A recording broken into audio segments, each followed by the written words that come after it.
There are about 7,000 diseases that affect the human family. About 500 have a medicine available for them.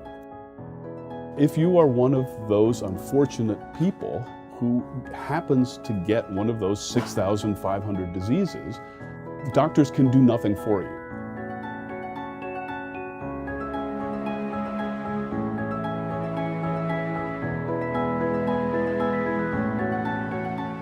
Our robotic system allows us to test hundreds of thousands of potential drugs.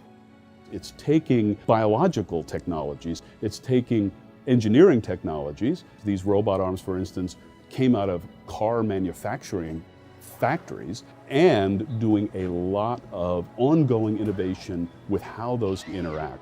At one end, you'll see a dispenser of cells or proteins, and in the case of NPC, these were the patient's cells, and what we're doing in that case is putting the disease gene or the disease protein or the cells into these plates, and then the plates go to the other end and have chemicals added to them. It's about 450,000 different chemicals, which are potential drugs, added to them.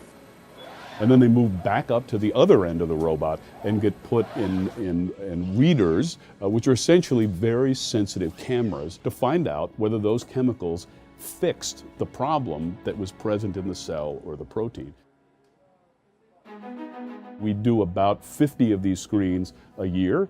If you take 450,000 molecules or compounds, which we're screening, so you multiply 450,000 times 7, which is the typical different level of doses that we test, that's about 3 million tests.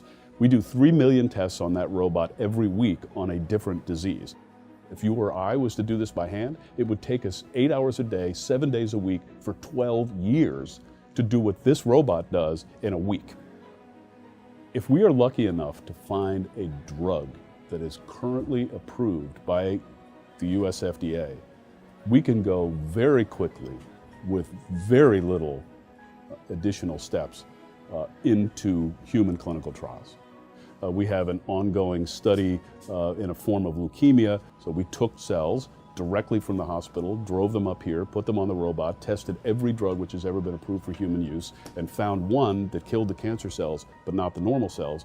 That drug then, in less than a year, went into people. And we've seen this happen over and over and over again. Actually, this robot has never done the same thing twice. Every time it does an experiment, it is learning from the experiments it did before. In a process that fails currently 99.9% of the time, we have to have a system which is continuously learning. That is what this lab is doing.